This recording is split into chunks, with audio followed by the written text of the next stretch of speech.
Hi, and welcome to the If This Car Could Talk family. Before we start, we ask that you join our car family and hit that subscribe button. This is episode 68, and we have a really sweet Valentine's Day treat for you. This 1979 Plymouth Volare station wagon has got to be the cleanest, completely original Survivor we've ever seen in all our years in this car hobby. From the incredible paint and interior down to the still original belts. You'll see she isn't just pretty, she runs like a champ too. Just listen to her current caretaker, Dennis Carey, as he tells you the story. Now, let's go for a ride. Well, my name is Dennis Carey, and I live here in Phoenix, Arizona. And I've been an avid car buff, since I was 15 years old, I guess. And I'm now 74, so that'll give you some idea how long it's been. Grew up in Detroit, the car capital of the world, and moved here to Arizona so that I could actually collect some cars.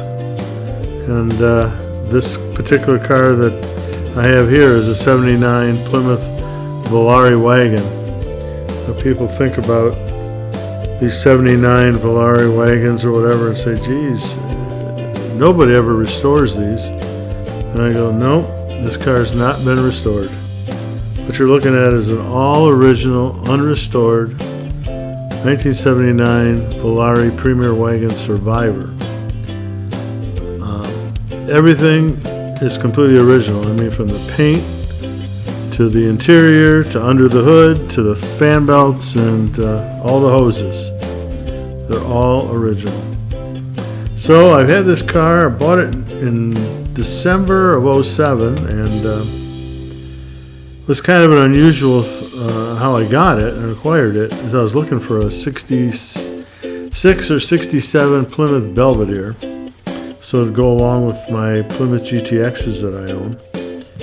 I couldn't find any, and I was surfing eBay, and I pulled up Plymouth, and then, of course, they listed every Plymouth from new to old on the site. As I'm scrolling down, I see this 79 Volare wagon under new cars.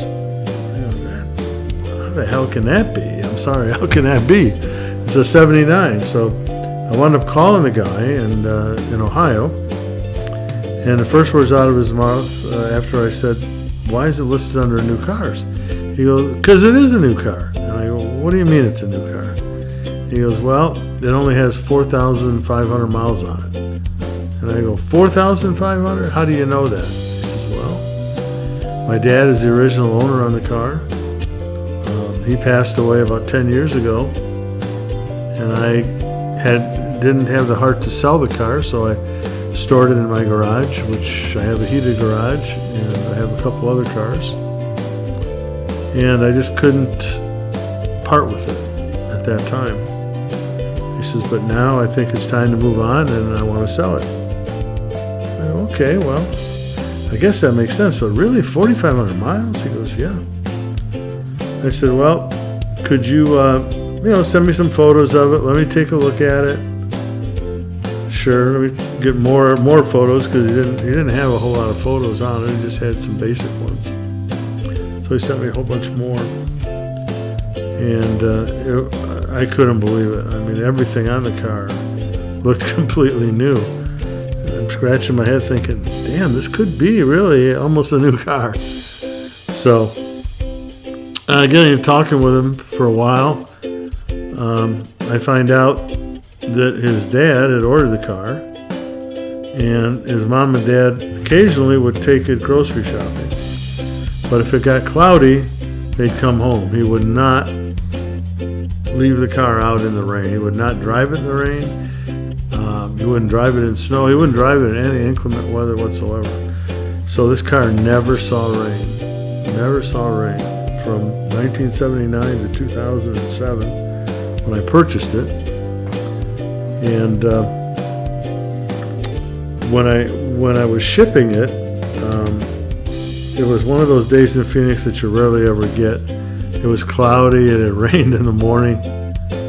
And it looked like it was going to rain again. Well, the transporter gets here with the car. and he says to me, Dennis, I have to get this car off and get it in your garage. I go, what's the problem?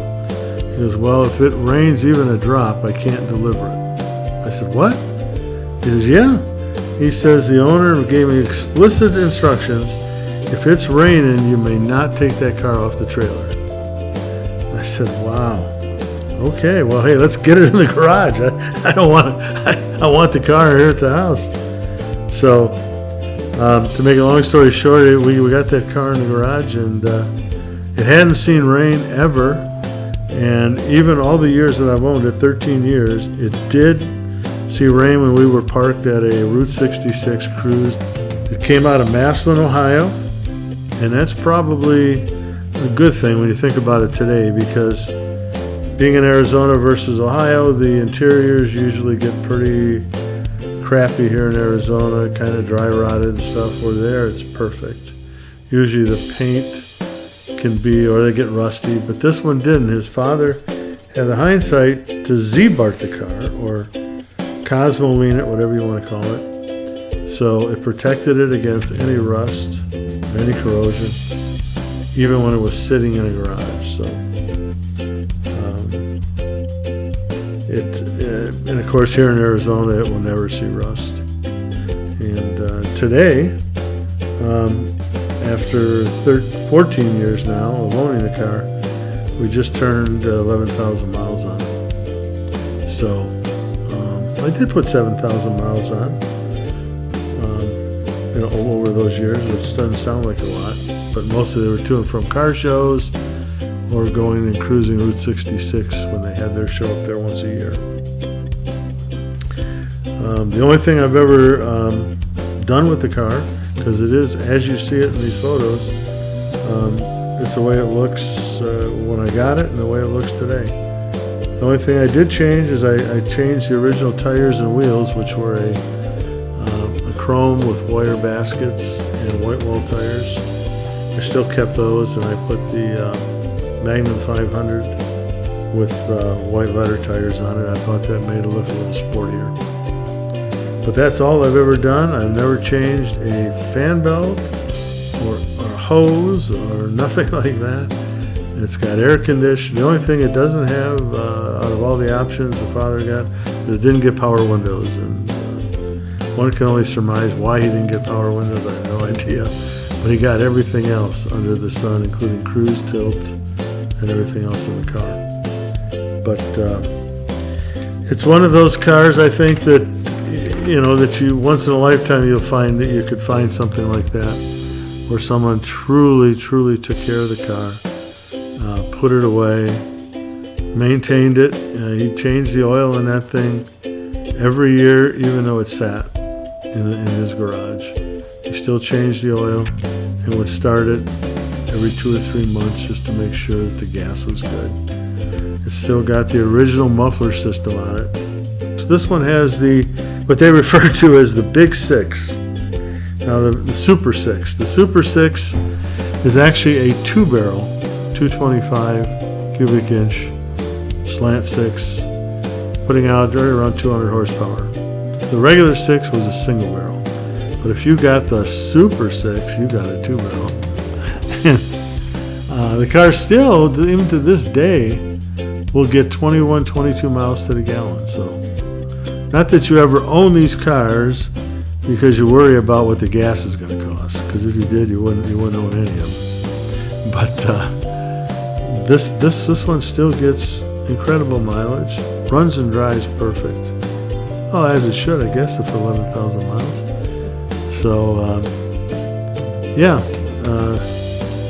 it's a real neat, fun car. It gets a lot of looks at a car show. If I drive 2 cars out, this one could be a Hemi car, and the other one could be this. They'll look at this one first. All I plan on doing it, the wife and I plan on just driving it, enjoying it, and keeping it for probably have to hand it down to one of my granddaughters who are going to take one of our cars, I'm sure, when we're no longer here. And they're always fighting over this Wagon because they all like the Wagon. And I don't know what makes young people today like wagons, but they do, and gotta love them for it. They've been attending car shows with us for 20 some years. So I have all the original window stickers on this car, all the original paperwork. I believe I even have the bill of sale from when the person, so I'm being the second owner on the car, when the original owner bought it, all the paperwork from day one on it. All the things they didn't do a whole lot to it. It only had 4,500 miles on it, so they didn't get a chance to change the oil very often. In fact, I think they may have changed it once or twice, before the son was changing it yearly, sitting in the garage.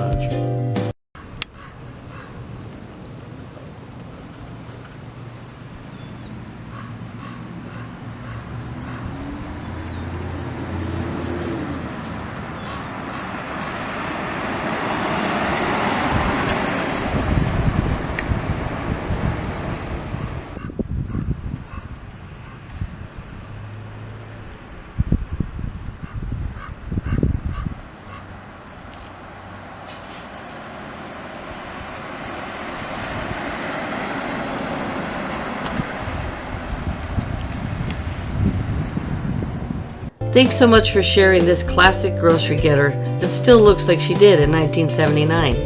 We hope you enjoyed this episode as much as we enjoyed bringing it to you. Please subscribe and share this story with everyone who will appreciate it. If you have a car or truck with an interesting, intriguing, unique, or just plain cool car story to tell, please contact us at ifthiscarcouldtalk@gmail.com. We'd love to share it with the world. Until next time, stay safe out there.